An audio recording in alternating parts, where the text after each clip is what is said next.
Uh, and we're live. Welcome, everybody, to the Unready Room. Boy, that name is just really working out for us this Yes. week. hmm How's it going, everybody? I'm Dan Gunther. With me, as always, Brandi Jackola. Hey. Hello. What's up? Are you ready to talk about some tribbles and some mirror universe shenanigans? Heck yeah. Well, welcome everybody who's joined us live. I see a few familiar faces, of course. Tristan, Dave, welcome. DJ Kitty Cat, hey, happy to have you here.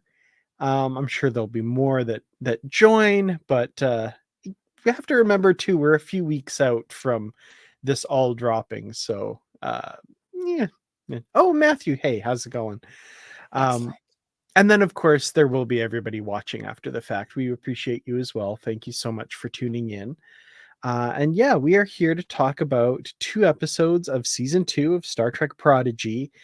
We have episodes 13 and 14, A Tribble Called Quest, and Cracked Mirror. So, very excited to talk about those. Um, so how's it going, Brandi? It's been a couple weeks. We kind of had to miss last weekend because of a music festival that I didn't want to miss here, but we're back. Yeah, it's good to be back. And I love talking about Star Trek, but especially Prodigy season 2. So this is again highlight of my week. Yeah, definitely a highlight of my week for sure as well. I really appreciate it. So, yeah, let's jump in with A Tribble Called Quest, written by Keith Sweet II and directed by Sean Bishop, and of course named after the band A Tribe Called Quest, which is again just a very clever name. The writers are just killing it with the titles this season. Yes. Agree. It's the puns are next level, Yeah. really. Yeah, definitely. Well, so we start out with this episode in a piece of dialogue that I feel was directly written by Dr. Aaron McDonald, which is Rock talking about how stars form. And I hmm loved that. That was great. It just felt like, yeah, that was Dr. Aaron McDonald just directly telling us how stars form. But they need, of course, a special star for the protostar core, which brings in one of the tried and true Star Trek tropes, this exotic matter with a new name, in this case, bosonite, which they need to create the protostar. So, yeah, if all else fails, if real science doesn't quite get you there, you just need some sort of exotic matter. Either that or tachyons, I guess. Yeah, those are the two main things. Yeah. Something you've never heard of before, or tachyons. That's pretty much all of Yeah. it. We need a special particle that makes us time travel. Chronotons. There we go. There it is. Love it. Um, but yeah, so there's this planet that they've found that has that's rich in bosonite, thankfully. And they go to this planet and beam down, and this is when we find out that tribbles have destroyed the ecosystem. That's not good. No, and the Klingons were right to fear the tribbles. Come Oh yeah, on. absolutely. They're really cute, but they're an ecological menace, as Worf says. They are. Also, so I've been listening to Trek Cultures podcasts when they talk about these episodes and stuff. And is Ellie Littlechild, great host. She hosts a number of their videos and stuff. She was talking about this episode and how she had to kind of watch it like this because she has I can't is it trypophobia or something, the fear of like small little holes and stuff, Ooh. and the like entire surface of the planet like totally Mhm. triggered her in that, and I can see that absolutely. So anybody out there suffering from that, this is not an easy episode. Yeah, I can see that. I don't personally have that particular phobia, but I know, I mean, other phobias that I do have, they can be debilitating. So, You know, it's nothing to mess around with. If it's a problem for you, then just, do your best, I guess, or don't watch or watch through your fingers like she did. Yeah, I get it. Um, so has Starfleet made any kind of restitution or reparations for what they've unleashed? Because we learned in short treks that it's basically Edward Larkin that kind of set this whole thing off, right? Yep. Yep, that's all his fault, because, they're just mostly meat under that fur, and just, that would be a good food source. Like an Yeah. oyster. Yeah. That's one thing that I cannot do is eat shellfish. Hmm. Actually any fish. I'm allergic to fish oil, but Mm. just ugh, yuck. Oh, so yeah, we find out these tribbles have destroyed the ecosystem. But these ones are a little different.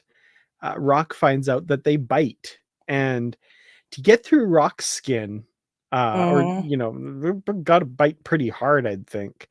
And they get big too, which that is something we've seen before, but the biting I think is new. Have we seen one that massive before though? Yeah, well, maybe not that massive, but the animated series episode, More Tribbles, More Troubles, they Right. they they got really big, and then I think if I remember correctly, they then exploded into a huge colony of tribbles, which uh yeah. Ew. It's just Yeah. yeah. Um so yeah, there's this tribble stampede, I guess, which we've never seen before. Tribble rampage. And in this, Zero gets injured, and Jankum takes him back to the ship. And I was worried at this point because we know that there's going to be some issues with Zero's body and its maintenance outside of the ecosystem of the planet where they got the body. So yeah, this is bad, and this is the beginning of, we find out, of course, that their leg isn't going to heal properly. It's, yeah, the body is failing. So that was definitely really sad, and I really liked that scene between them and Jankum in sickbay, where they're appreciating Jankum's presence, even though, as Jankum says, his bedside manner isn't all that great. It was a really sweet little scene. It was, and I had really hoped that the deterioration wouldn't happen this way or this soon. Hmm. But again, soon to us, we're not seeing the entirety of these characters' journeys. We're seeing parts of them. And so Hmm. we honestly don't know for sure how long uh Zero has been in this body at this point. So how long were they back on that class P nightmare? Was that what they called it? Yeah. How long were they there? We don't really know. Um there's no accurate way for us to tell how much time has passed. Hmm. So, but it still seems really soon for that Yeah. to have happened. The one good thing, like, when I watched that episode originally, I kind of pictured in my mind when they were talking about it that, like, maybe their body would just immediately kind of disintegrate and disappear as Mm. soon as they left, right? So Oh, phew. in some ways I'm kind of like, oh, okay, so they've got more time with it, that's good. But the slow deterioration, that's tough too. Mm. And I feel like in this episode and in episodes to come, there's kind of statements made, not directly, but definite impressions I got about ableism and that sort of thing, and the value that people have, regardless of how they present and how they So I feel like there's some interesting things that the show has to say there as well. So I appreciated Yeah. that. Well, and that's the thing. Mobility is something that most of us take for granted. Hmm. And when we don't make allowances for people who don't have the same kind of mobility, we are being ableist. Absolutely, yeah. So, It's a and huge blind spot for, it like, all really of us, it honestly. It really, really is. It really is. So, and in my own personal, you know, corner of the universe, I've found myself uh, sometimes being frustrated by people who couldn't move. This was a while ago, though. And as I've gotten older, I'm just like, you know what?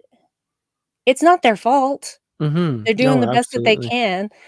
And it never was so clear to me how ableist people are until I broke my right foot and I Hmm. couldn't walk very fast. They put me in a boot because they said a cast wouldn't work as well, and so they put me in a boot, which I had to sleep in.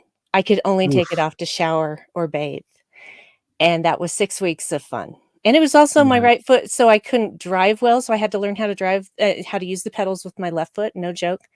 Oh wow. And, yeah, it was not fun, but I remember being at a grocery store and walking towards the checkout line and people just hurrying past me so that they could get in front of me.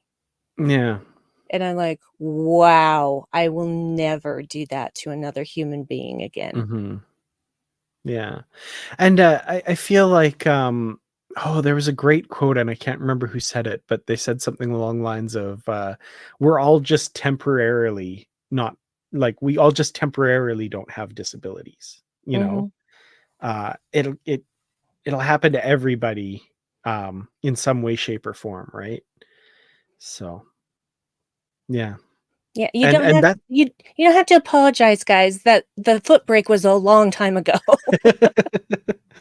um and Tristan makes a really good point here too. Invisible disabilities, the number of times I see like somebody dragged on social media because they parked in a disabled spot and they have disabled tags, but because they're not perceived to have any sort of mobility issues or whatever, right? Mhm. Like, oh, that person, and you don't know, you can't see, you don't understand what they might be going through, right? um yeah, it's awful and I hate that. And I try to call that out whenever I see it because it's just disgusting how people treat other human beings. So Yeah. thank you for that point. I have invisible disabilities too. An invisibility disabilities. Ah, would invisibility be a disability? I don't know. It could actually be kind of fun to be invisible. If you Not can control it, permanently. yeah. Yeah, not permanently. But yeah, I have bipolar disorder and anxiety disorder and possibly Mhm. ADHD. So yeah, I get that. And just because you can't see symptoms physically doesn't mean it's not a disability. Absolutely. Yeah, absolutely. Well, yeah, and we'll get more on that, I think, with Zero's character as the episodes go on as well, which I appreciated. Um, Yes. I think that's an area, and actually, sorry to kind of digress a little bit.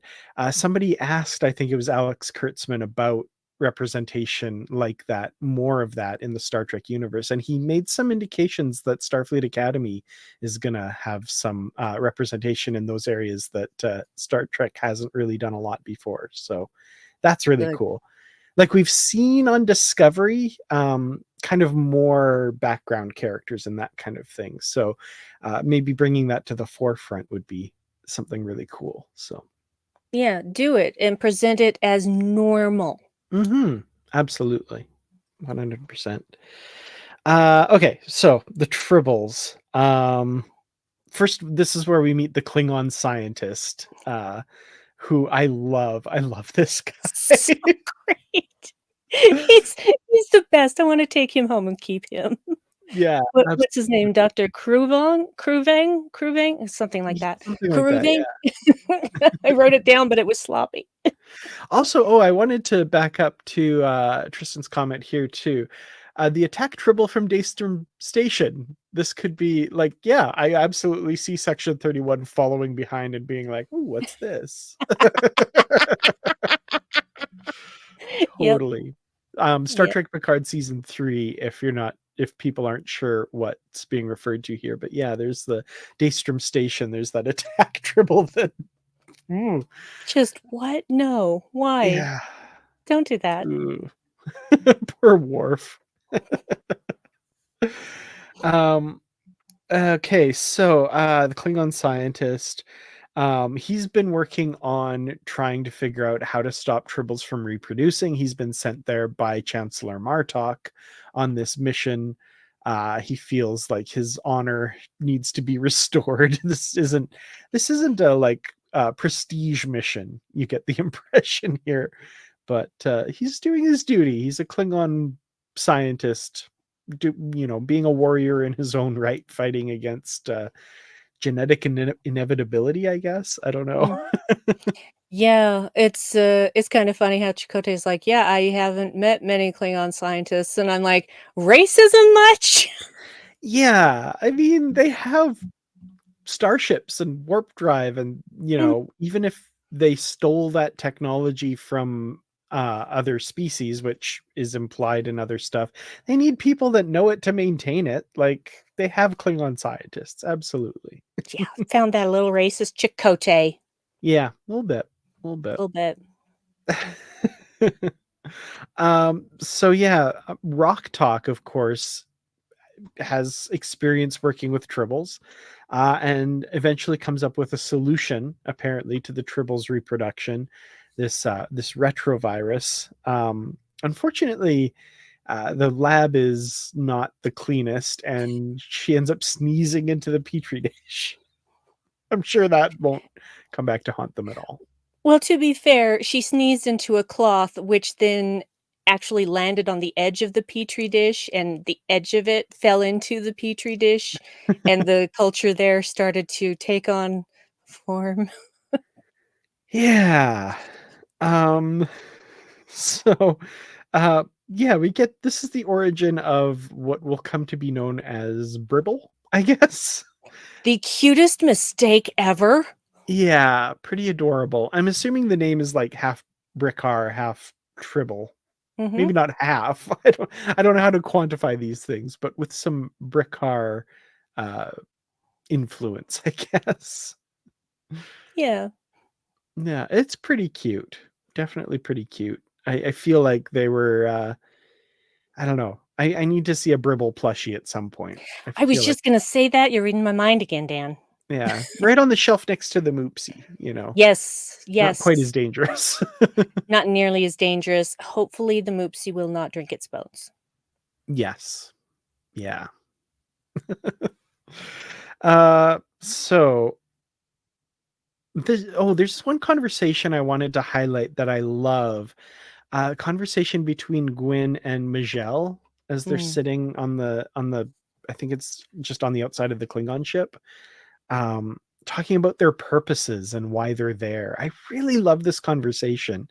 And I love these episodes take the time to do these character moments, and Michelle kind of questioning why she's there and what her purpose is and the path she was on and why she suddenly diverted from it. This is a really nice conversation. I really like these two together. Yes, passes the Bechdel test. Way to go. Oh yeah, that too. Yeah. Yeah, I liked this conversation as well because Gwen is a bit more secure in who she is, but Majel is new to the party, so to speak. And Hmm. though she's had adventures with these guys for a little bit, it's not the same as what this core group has already been through in season 1. And so I can see how she's feeling a little bit out of place. And she talks about, yeah, we may not express emotions, but we have them. Hmm. And I appreciate her saying that because I think people fall back on that of Vulcans don't have emotions, which is absolutely not true. Yeah, absolutely. And I think Majel embodies that really well here because, Yes. like, we haven't seen a lot of younger Vulcans, I don't think, True. other than, like flashback scenes and little bits here and there. But I really like her characterization of Vulcan, who is obviously very much trying to live by the Vulcan precepts and all of that, but she's still an adolescent. She's still young, um, and it's a really cool balance. I think that performance is really good. It is, and I think she's kind of straining against expectations Hmm. of her race, and, oh boy, that's a heavy burden. Yeah, absolutely.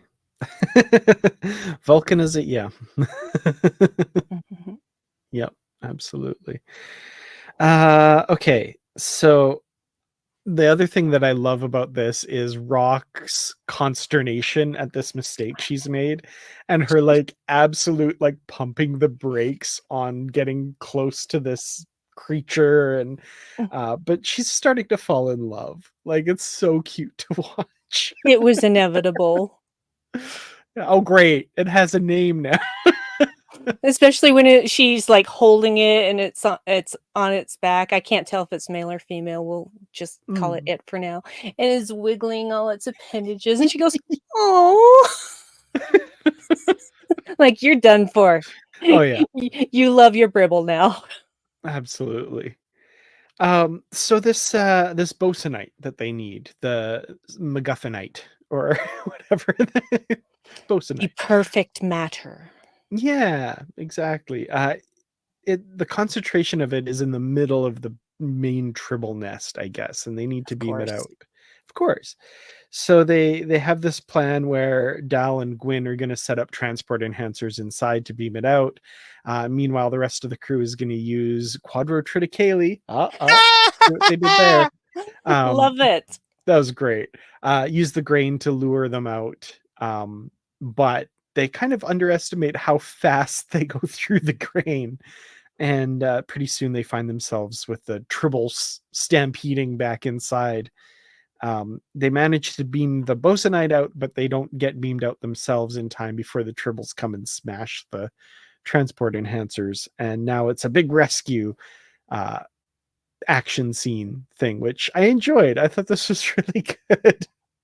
It Um, was. yeah. It was, and, if I remember right, they dose the grain with this retrovirus so that they'll ingest it Yeah, and they'll I guess stop reproducing, right? That's and kind of the shrink. goal. They'll shrink Right. and become just normal again. Yeah, absolutely. So, yeah, hopefully that works, but I guess section 31 maybe eventually finds one that doesn't get docile yet. Anyway, I really like that as an origin story, by the Right? way. That's Yes. really good. Yes. Um, so they're being surrounded by the tribbles. Things look bad, but Bribble, this life form that came into being only a few moments before, is able to communicate with the tribbles and call them off, I guess. So, Perfect. sure. Yeah, we'll go with that. That's fine. Yep. Uh, gave those tribbles a piece of its mind. Hmm. Absolutely. So, uh, yeah, they get the bosunite. They manage to revive the proto drive, and the Klingon, I guess, regains his honor because they've figured out the solution. He's able to return to the Klingon Empire with his head held high, and yeah, everything works out there. So His that's basically the reputation episode. mostly intact. Mostly. Yeah, Yeah. I have to say, okay, how beautiful was that Klingon bird of prey? Oh, gorgeous. That was great. Oh, Absolutely. especially when it was moving, just like, "Oh, it's so pretty." Yeah.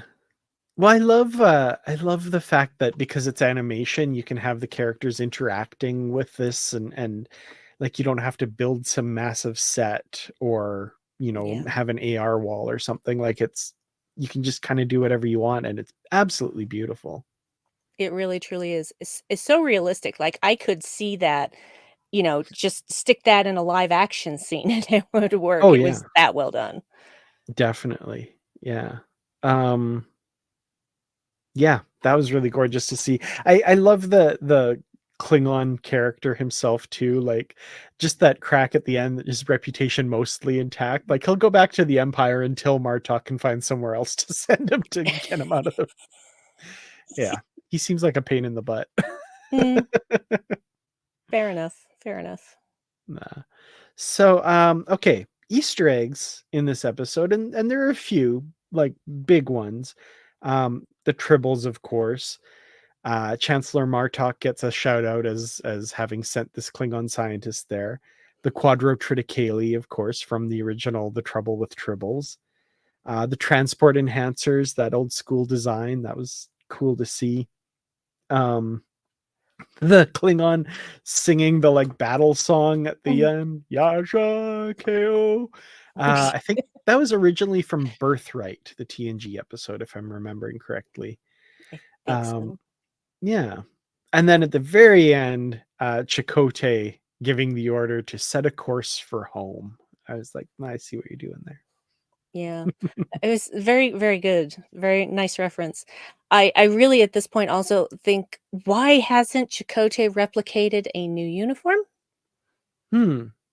Because it seems like he's had plenty of time to do that at this Hmm. point. So why is he wearing the one that's all full of holes?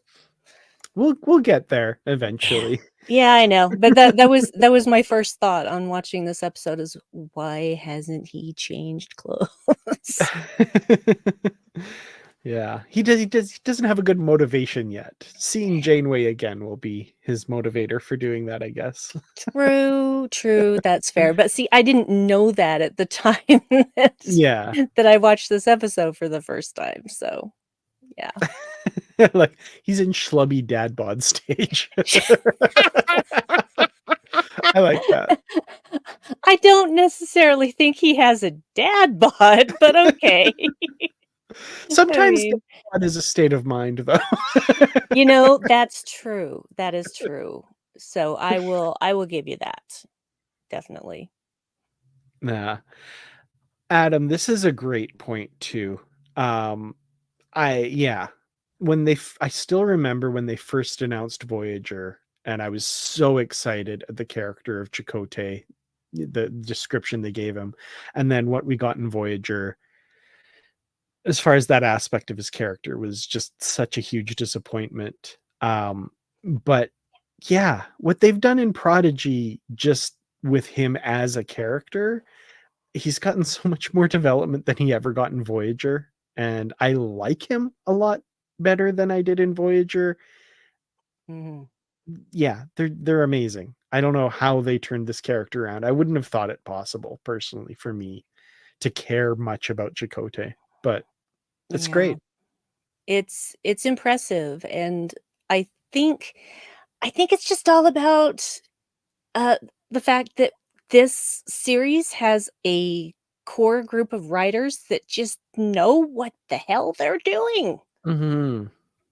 Yeah. And they're much more, and I mean, the 90s were a hell of a time, kids.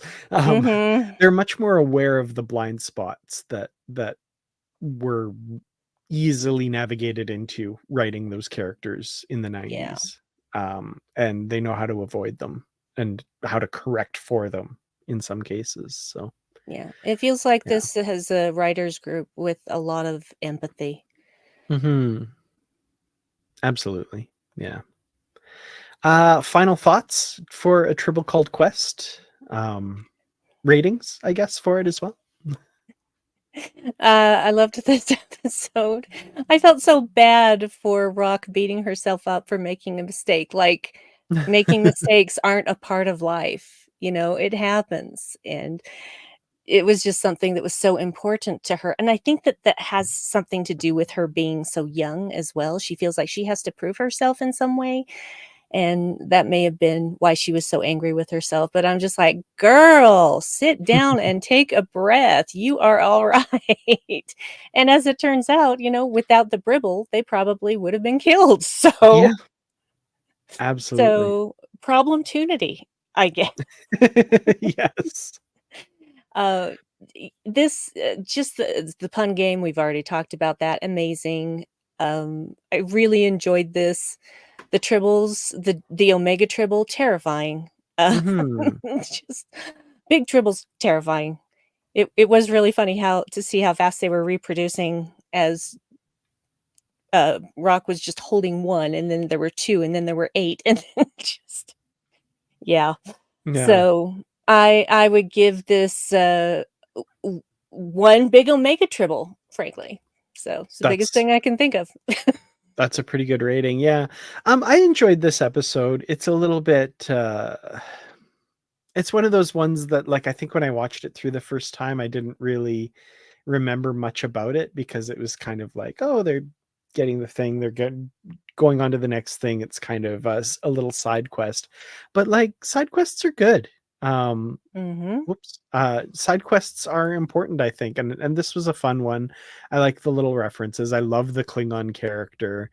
The planet was a really interesting environment, and the tribbles were weirdly terrifying. But yeah, I really enjoyed this one. I'm going to give it one beautifully rendered Klingon bird of prey. So Perfect. yeah. All right. Well, let's move on. Let's move on to Cracked Mirror, which means I guess I got to change my name now. Let me see here. I hope I didn't steal it. I Yep, was that was thinking of my other one. I was thinking of going with Even the Whales Are Evil, but I was like, I'm going to leave that for Brandi because that's just such a good one. Yeah. I would have actually done the whole "was Mean Machine taken?" I was thinking of that. I was like, it's a little bit long, but that was one of my favorite lines. Agonizer. What was Mean Machine take? The sarcasm. I It's love so it. good. Well, yeah, we've got Cracked Mirror, written by Aaron McNamara and directed by Ruolin Lee. And yeah, because of the proto warp, they're going to be able to get to Voyager. And here we get Chakotay all spiffied up. He's Finally. going to meet Catherine again. He's going to be reunited. And so he's going to look the part. I still say those pips are too far apart. I don't like the design of that. Like squish them closer together. It's very minor. Yeah, well, I think it has to do with how you keep the pips on, and I think that the backs are slightly larger than the front, so that they're spaced out in that way because of I don't know. I'm just going by Bad pip kerning. I like it.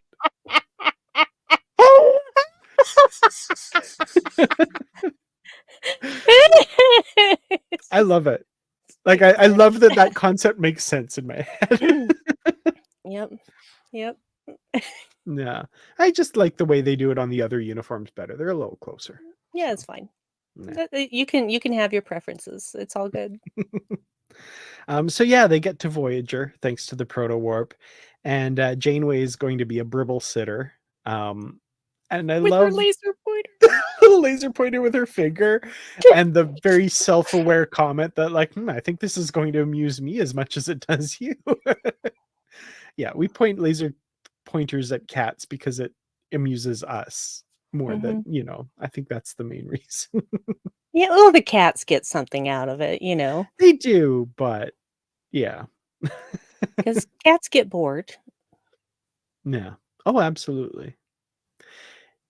Hey, that's what we're here for. Yeah. Pip placement. That's what that deserves airtime. Definitely. Yes, it does. And where are you going to get that airtime? Right here on the Unready room. Yep, absolutely. So they go to Voyager. There's a weird rippling. There's something going on. We know there's some sort of weirdness, of course, and Gwen's little things doing some stuff that they don't notice. But they beam on board Voyager and are greeted by the Doctor, who's very excited to see them. And Chakotay mentions that he's very excited to see the Admiral and can't wait to see her, which the Doctor goes, her? And Admiral Jellicoe walks in. No. On many levels, no. But hey, bless Ronnie Cox for just keeping at it, man. Yeah, absolutely. So yeah, apparently Janeway, Noom, and Tysus have all been killed piloting the Infinity.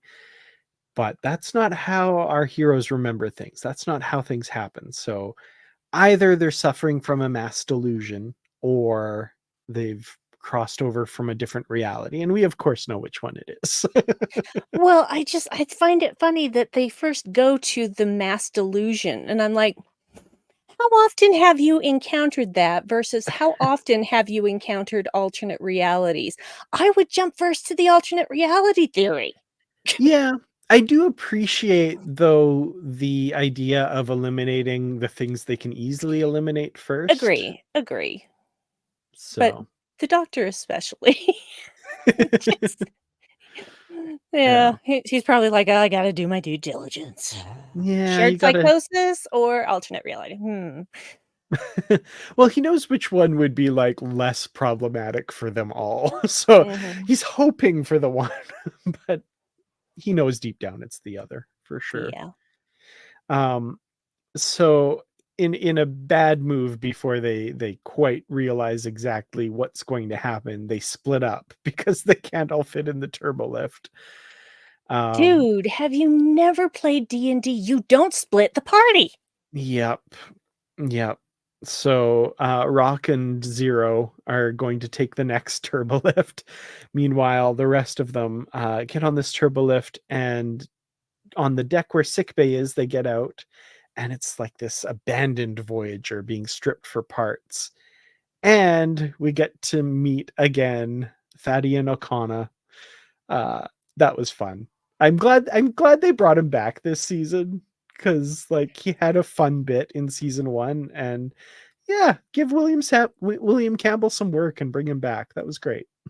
Yeah, it's interesting because it's Okana still knows them, but for a Hmm. different reason.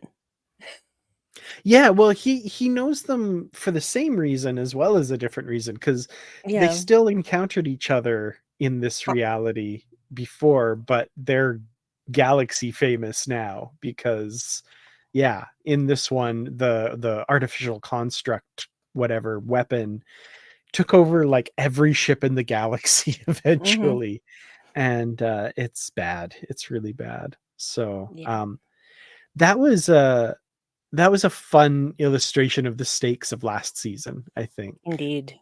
That was pretty cool. Um, and I like like, I hate the original episode he's in, but I like his take on the character. He's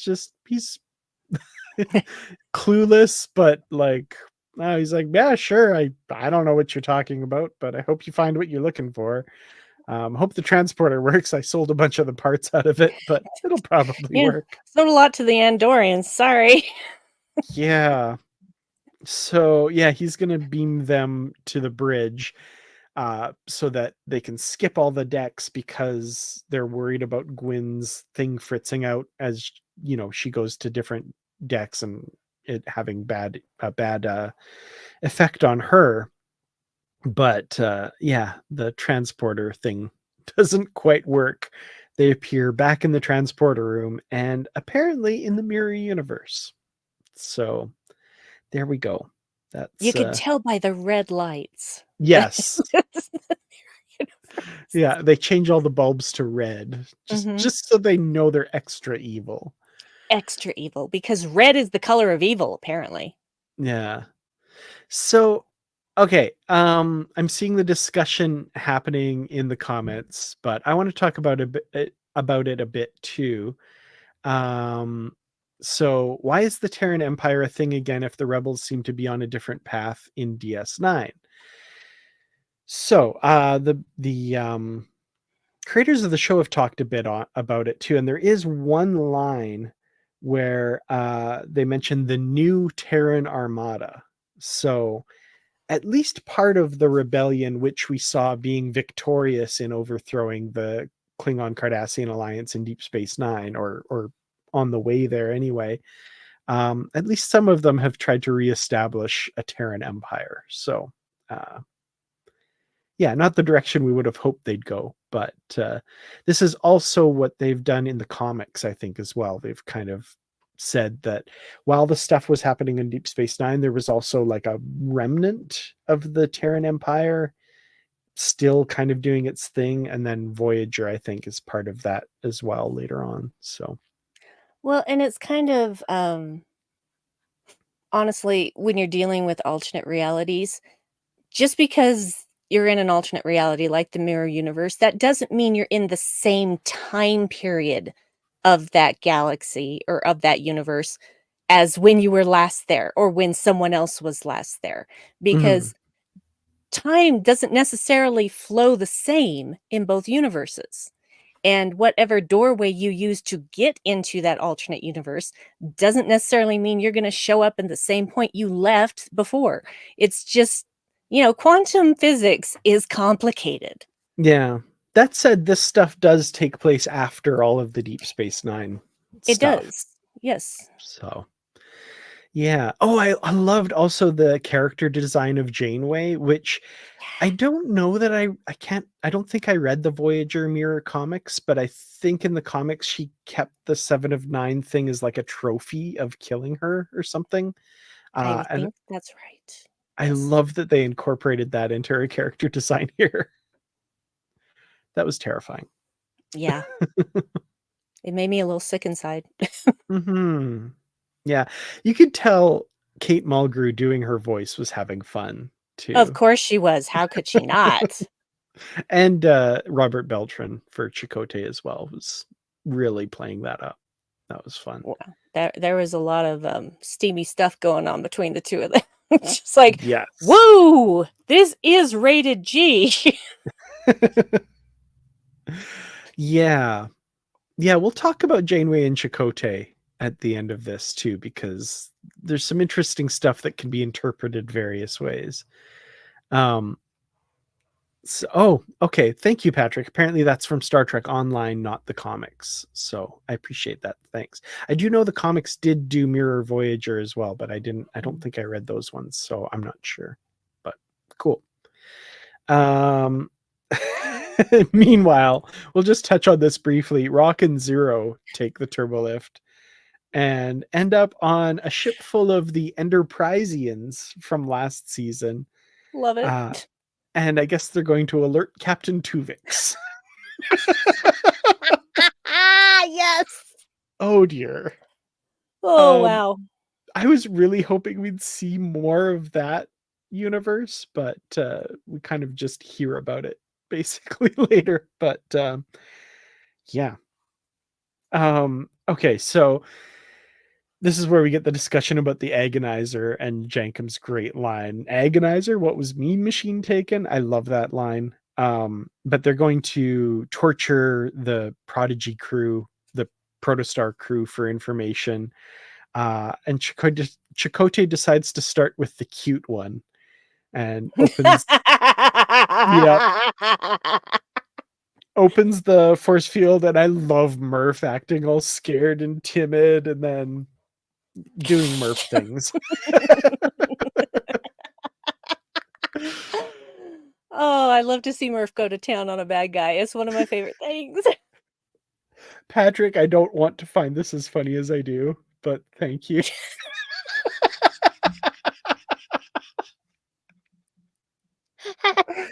Oh man. I have no words. I have no words. Just thank you. Thank you for that. Oh. Excuse me. Oh. Sorry.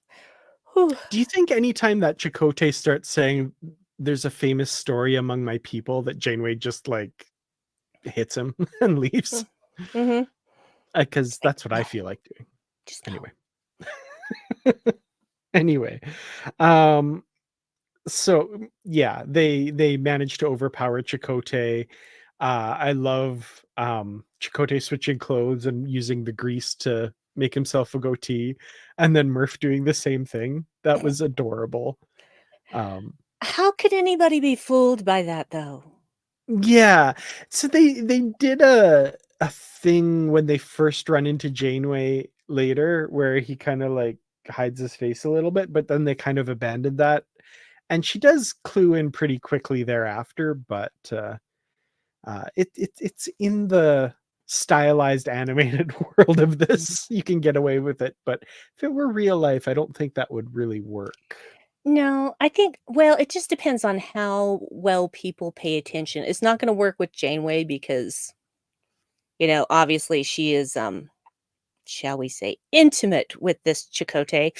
Hmm. And, and besides that, I mean, his goatee was fuller and had a white streak in it, Yeah, so she's definitely gonna pick up on something like that, whereas your standard, troops wandering the halls are not gonna yeah, necessarily notice. yeah. I didn't mind them being fooled so much because, yeah, Chakotay just kind of barks at them and probably like they're like, they don't. Maybe like 10 minutes later, they'll be like, did he look weird to you? I don't know. Like, And about him. Yeah, well. "Hmm, eh, probably not important." But yeah, I love Murph putting the grease on and Gwyn saying like, "I don't think it's strictly necessary, Murph, but I admire the energy," or whatever she says, something like that. Um, that was adorable. Um, and then yeah, this is where we get they go to cetacean ops, and even the whales are evil. Best All line. hail the Terran Empire. Aw, Mirror Jillian. Oh. Yeah. So this opens up questions for me where I'm like, did some version of Star Trek 4 happen in the Mirror universe? Possibly. I mean, Or it's did possible. I mean maybe humpback whales just survived in the Mirror universe somehow, but I don't know. And they I love yeah. the idea of like Taryn, Kirk, and them going back in time to the 80s of the Mirror universe Yeah. and There's no guarantee it would be anything like our '80s, but no. it's interesting because it actually works really for Jillian to be there. I mean, even if it's still the same whale as what we would know is because, of course, the Terran Empire is going to enslave anything that isn't, a human from Earth that isn't Mhm. Terran. So, um, it's this whale, albeit intelligent, is not a human. So of No. course, gonna be But enslaved. technically a Terran if the Yeah, definition is from Terra. yeah. I think it's more about being a human. It seems Yeah. they're pretty racist against pretty much everything else. Okay, I've just decided though I now want to see the Star Trek 4 in the Mirror Universe story. Like that just needs to happen now. I need to see that. Yeah, them having to be like, "Let's just blast it." No, if you do anything here, we're not gonna have our Terran Empire in the future. You can't screw this up. Ugh! Just being so frustrated at not just being able to shoot your way in, grab a whale, and leave.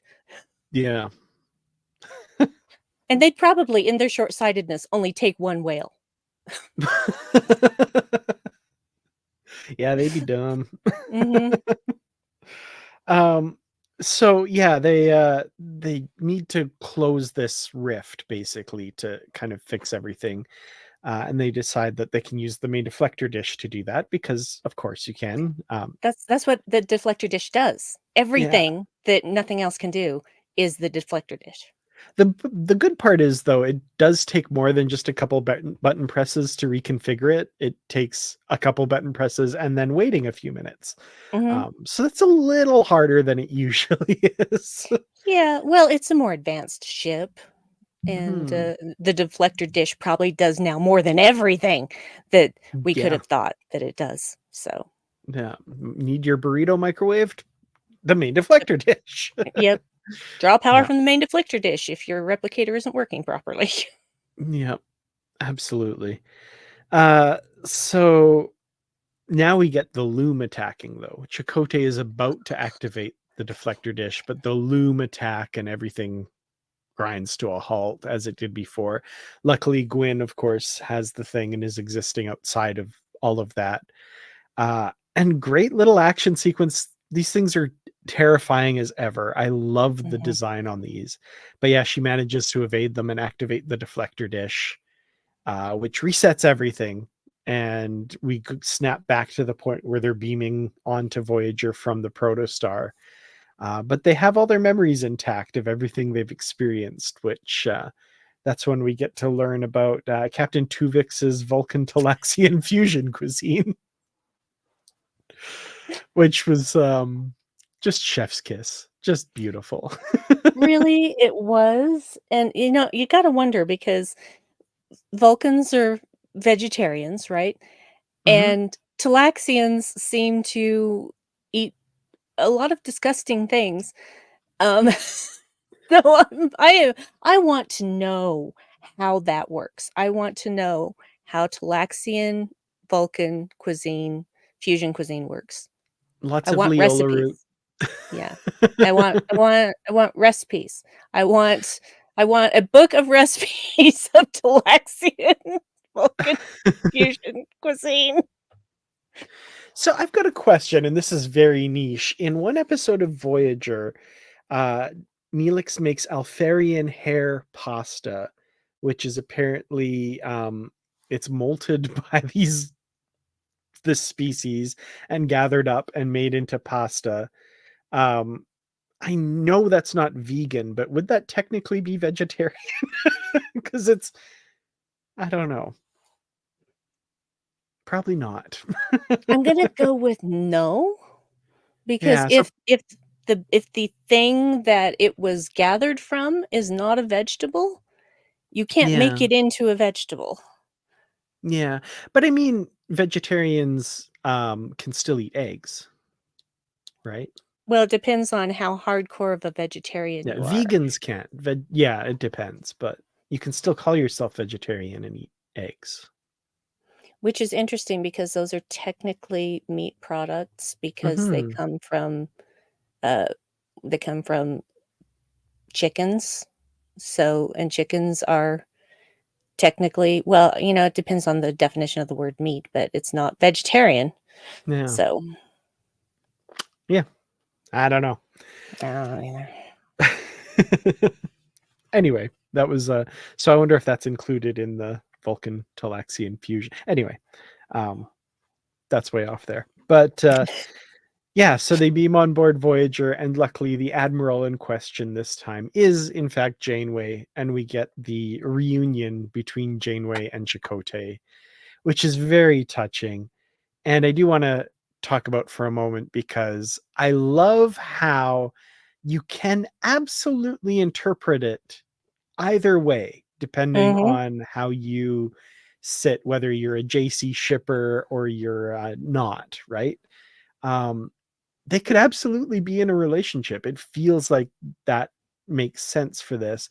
But if you prefer them not to be, I feel like this could be just an extension of how they interacted before. So, putting you on the spot here, Brandi, are you a JC shipper? Are they together or what? Because I'm a hopeless romantic. Of course I'm a JC shipper. Of course. And I think for me, it was her placing her hand over his heart on his chest was what Mhm. did it for me. That's interesting because I was listening to one of the writers. It was an interview, I think, with Erin McNamara talking about that and how she put that in the script because so many times when Janeway and Chakotay interact, she does that to him in Voyager all the time, right? Like when there's a moment, she'll just kind of go like that, and that kind of became a thing with them. And she was like, the animators have to put that in, like that has to be a and I love that. It's beautiful. Yeah. And also just the look on her face. So, Mhm. and his face too. Like, yeah. Yeah. Yeah, the hugging could go either way, but there was a deeper intimacy there that I saw. But again, it Mhm. could go either way, and I think that that's very clever that they I were think able so to too. do that. Yeah. It was really good. Yeah, I like that. Um, okay. So that's this episode. They're reunited, they're back together. Um, I guess things are still kind of out of whack, of course, because they have to still get the protostar to where it needs to be to make the timeline not have a huge paradox in it, but big step towards that goal has been accomplished. So, okay. Easter eggs and canon connections. We get Janeway mentioning that she's more of a dog person. That's hologram Janeway says that, but of course we know Janeway had an Irish setter in Voyager named Molly. Okana we see again, of course. Captain Tuvix. Chakotay recalls the events of the episode Shattered in Voyager, which was kind of similar, where Voyager was separated into different time periods. An episode that like a lot of people love, but I didn't really like all that much. It just Yeah. Oh no, did Dan freeze? Or did I freeze? Who's frozen? Me or him? I don't know. Okay, so it's Dan froze. I see Brandi. Oh, I see me now. My internet has been screwy. I restarted everything right before we started, hoping. Anyway, so I was just saying, I think this episode does a much better job with the concept, and I Yes. really liked this. And Shattered kind of left me feeling cold. So, but Chakotay does refer back to those events, which I thought was a good touch. The inverse tachyon pulse to close this rift, that's what they used in All Good Things to actually create the anti-time anomaly. So yeah, anyway, same idea there. The mirror universe, the Janeway with 7 of 9 trophy, the Chakotay goatee, the mention of the new Terran armada, which we talked about and stuff, the agonizer, and Captain Tuvix's Vulcan Talaxian fusion cuisine. I guess we've talked about all the Easter eggs already, so there we go. So final thoughts on Cracked Mirror and anything we've missed, and a rating for the episode. Yeah. I really loved the visual of the fractured Voyager. Yeah, that was It cool. it was exquisite in its detail and frightening at the same time. I also loved that when they first beam onto Voyager and the Doctor's reaction, and then they realize that they're in a different universe. And then later on, when they beam onto the real Voyager, the Doctor says the exact same things. Mm-hmm. And so they're like, okay, did we make it? Did we make it? Did we make it? And then there's Janeway, and it's like, oh, okay, okay, we're fine. We're all fine. So I really love that little bit of doubt, just that little bit of doubt. So, but the Doctor being the Doctor, reacting the same way to seeing them again, regardless of who the Admiral was on the ship. No. So I actually really loved this episode. I'm not that big on mirror universe stuff. It's not my favorite thing. Because I feel like if you're gonna go alternate universe, there are so many other ways you can go, but they keep going back to the same one. And so I loved seeing all these different realities. Mm-hmm. That was really fun for me. This is the way I think, alternate realities should be in Star Trek.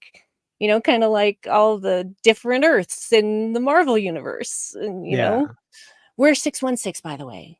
Our Earth is 616. Remember that.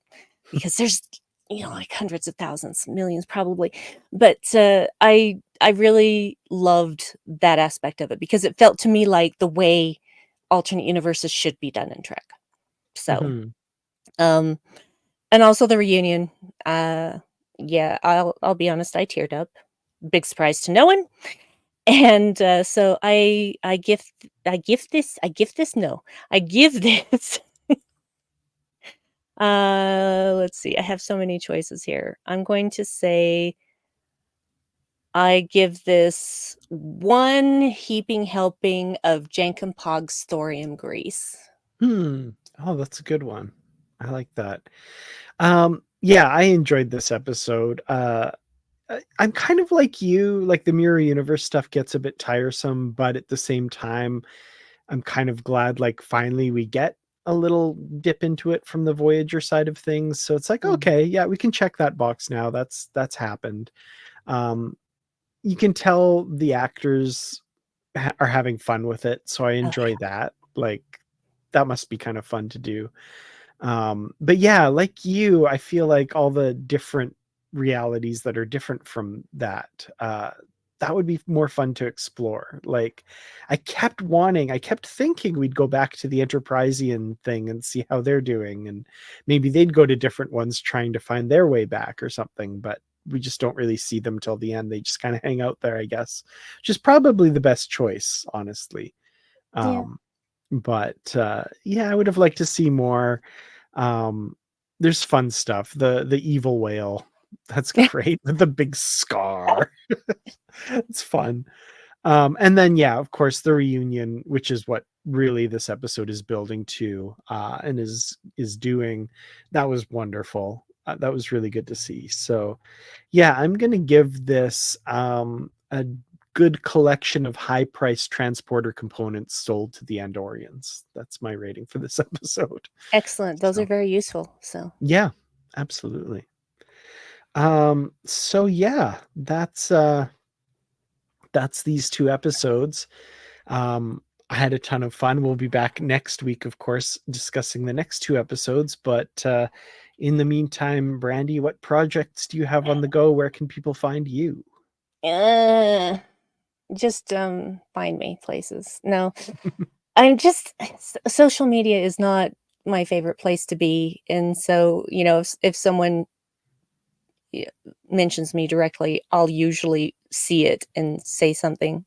But Twitter is Brandywine12, Blue Sky is brandywine.bsky.social, Instagram is Brandy Jackola. I'm not gonna worry about Mastodon because I hardly ever use it.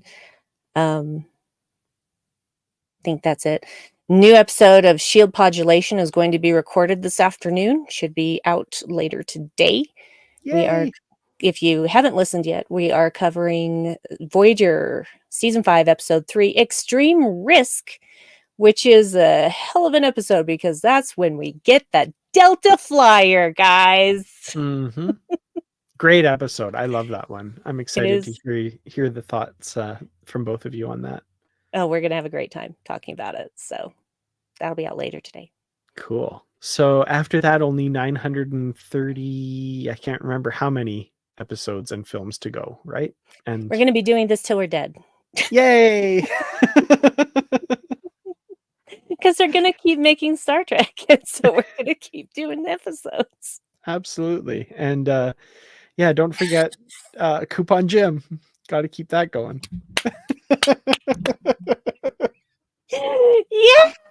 Thank you. You made my day. And yeah, you can find me at Kurtrats pretty much everywhere, or Kurtrats47 on a few places. Just Star Trek backwards. Um, Positively Trek is the podcast that I do with Barry DeFord and occasionally also Brandi Jackola and other people, depending on what we're talking about and what we're doing. So yeah, find that wherever you find podcasts, I guess. And subscribe to both Positively Trek and Shield Podulation if you want more Dan and Brandi, respectively, in that case. Except in some cases. That's it. Yeah, It's a in whole some thing. cases. So, yes, that. And yeah, so next week, Ascension Part 1 and Part 2 is what we're going to be talking about. So a pair of big episodes there. And until then, especially given that we finally got to see the Enterprisians again in this episode, live logs and proper, everybody. Live logs and proper. And of course, live long and prosper.